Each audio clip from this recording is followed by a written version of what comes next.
Testimony by Neil Velez. By his wounds, New York City.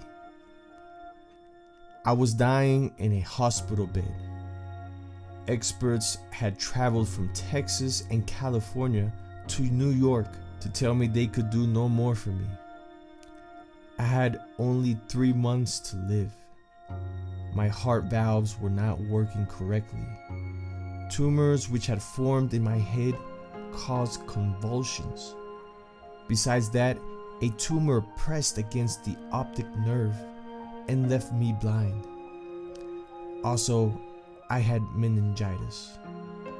Because of internal bleeding, I vomited blood and fell to the floor.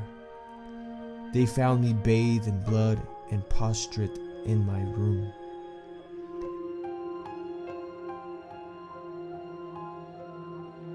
I debated God day and night. Basically, my discussion centered on 1 Peter chapter 2:24, which said, "Through his wounds you have been healed." That phrase came frequently to mind. Although I kept trying to banish it, I could not get rid of it. I was unable to think of anything else because that phrase kept returning. Through his wounds you have been healed. With each passing second, I felt more and more upset with the Lord. Why am I so irritated? The verse spoke of the past. It did not say that I was going to be healed, but that I had been healed 2,000 years ago on the cross. Certainly, I remember what theology thought about that verse. But I felt Peter chapter 2:24 was speaking directly to me and to my sickness. This was much more than a theological interpretation. What then was my problem? The verse said that I was healthy. However, my body showed me exactly the opposite. I was born with congenital defects. When the doctors discovered that I would be born with these defects, they told my mother to have an abortion so her life could not be at risk. As I grew older, my condition grew worse until I lost my sight and lay prostrate in my bed. In spite of that, this verse returned continually to my mind. I began to shout and to fight with the Lord, saying, "Two things are going to happen here. Either everything is a lie, or I do not know you." At that moment, I heard God's clear voice. "My son, truly, you do not know me." I was already feeling upset, but God's response infuriated me because I had lived my entire life within the church. I belonged to a second generation of people who served the church. Since I was a little boy, my family took me on retreats and prayer services. On these occasions, while they were ministering, they would put a coat on the ground so that I could fall asleep next to my brothers. In other words, my whole existence had been in the church. I was never involved in drugs or gangs. I dedicated my years to the Lord, ministering to others at 12 years of age.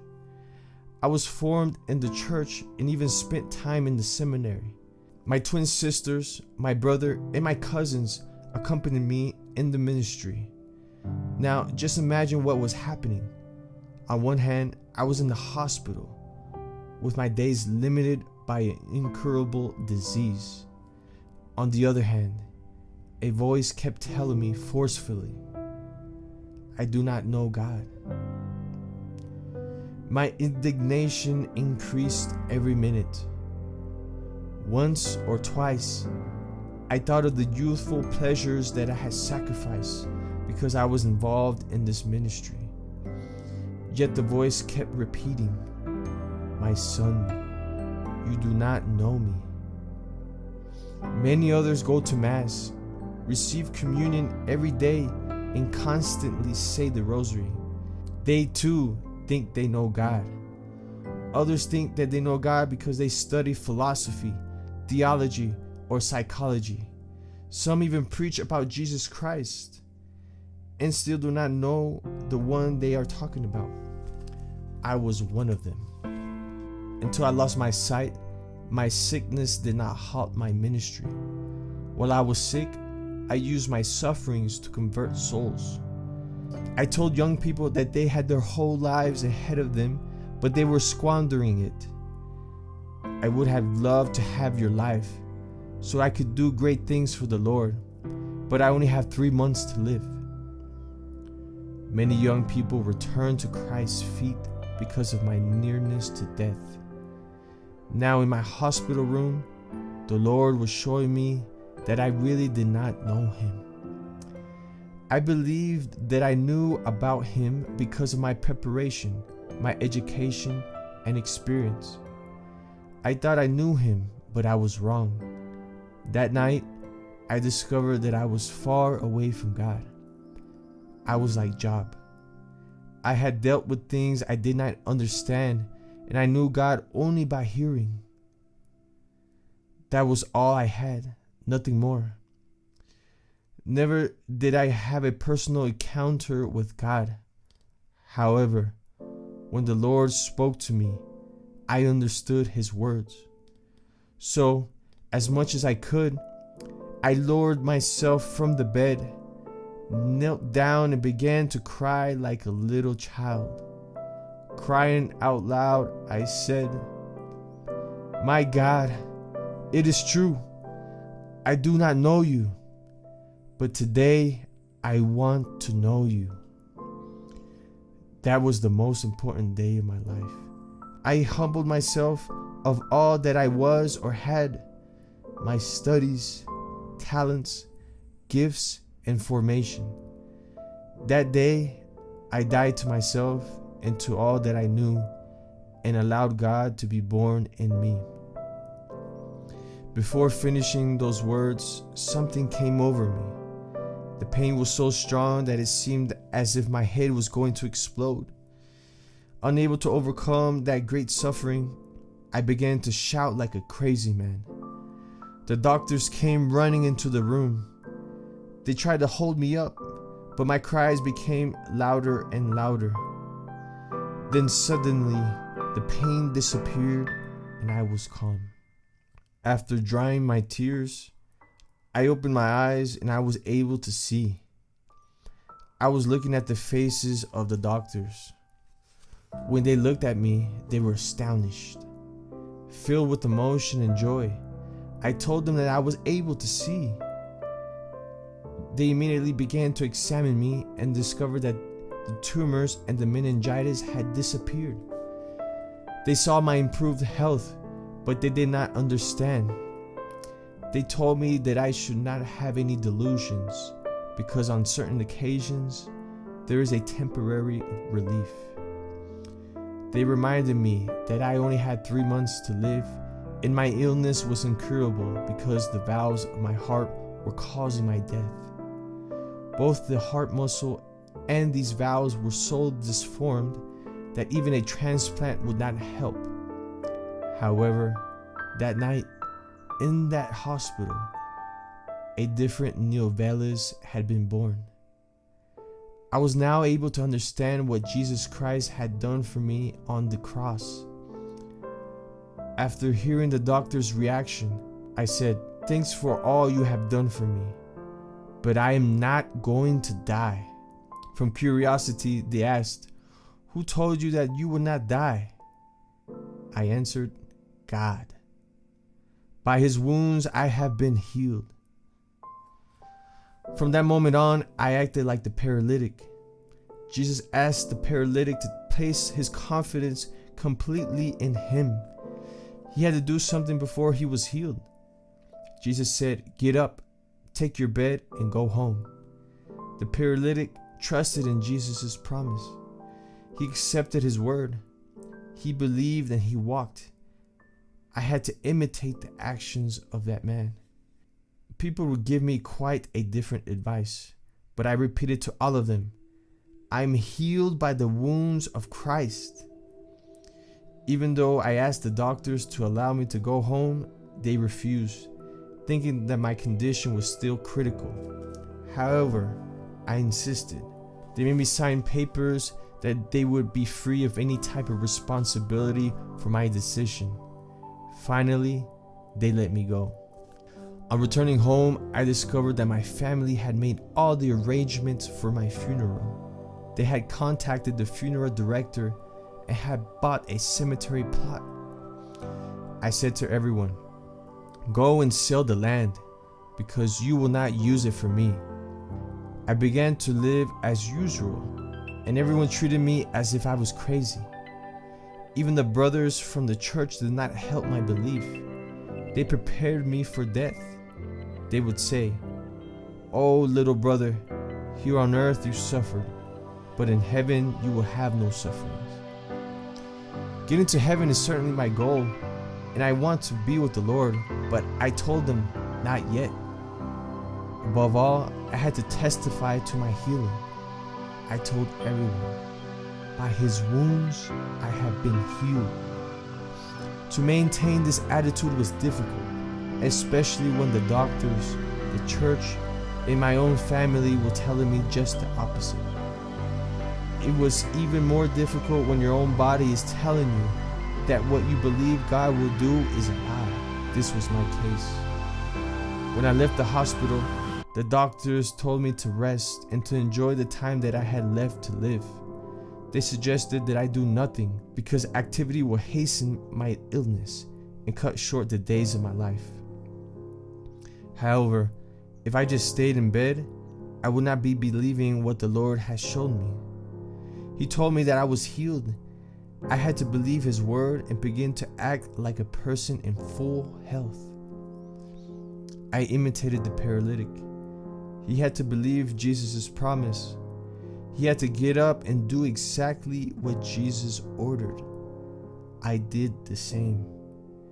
They forbade me to be active, but I decided to preach tirelessly.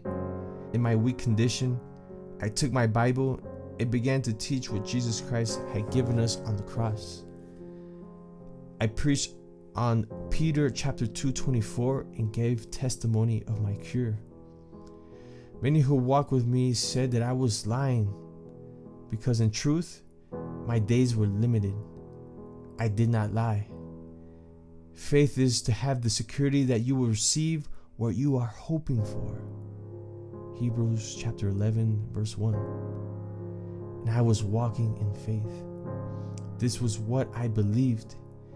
Even my own family began to say that they did not take me seriously. They did not pay any attention and did not believe me.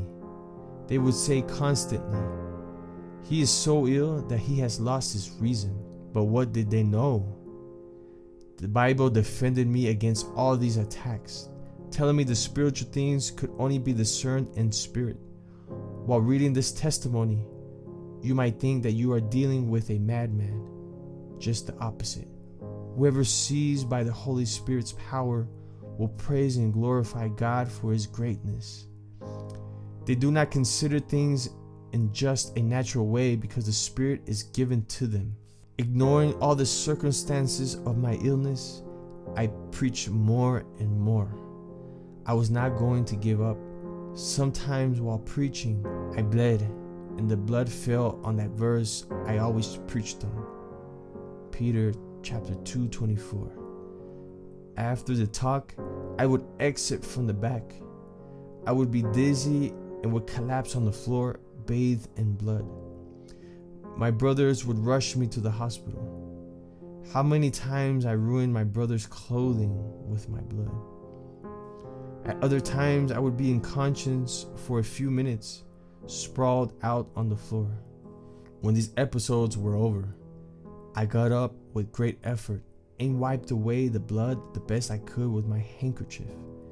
Seeing the handkerchief full of blood, I would say, "Lie of the devil. By his wounds I have been healed." What I am writing here is something which I have lived and believed with all my heart. Because of this belief, I have dedicated my life to this mission, which I have carried on for 20 years since my hospital crisis. They called me crazy and fanatic. They said I was a person who was blindly believing in my healing. Today, I am standing here because I blindly believed in God and walked in that belief. When sickness came, I began again. When they called me crazy, I answered that I was healed. I was blind and now I see. God is no respecter of persons and makes no distinction among us. All are equal in His sight. Do not look at me as a Superman, but see yourself also as God's child. What Christ did on the cross, He did for you. By His wounds you are also healed. You only need to believe in the sacrifice of the cross. What Christ did on the cross, He did for you. By His wounds you are also healed. Jesus died for all of us, and we must trust Him fully. Today, Jesus says to you, take up your bed and go home because you are healed. My beloved brother, do not forget that God arranges all things for the good of those who love Him. Perhaps you do not understand what you're experiencing in this moment, or the reason behind the circumstances that have come into your life. Not everything comes from evil. God has a reason for these happenings. Your circumstances today can be your testimony tomorrow. Father, give me the peace and the strength that I need to accept what is for my good. I ask this in the name of our Lord Jesus. Amen.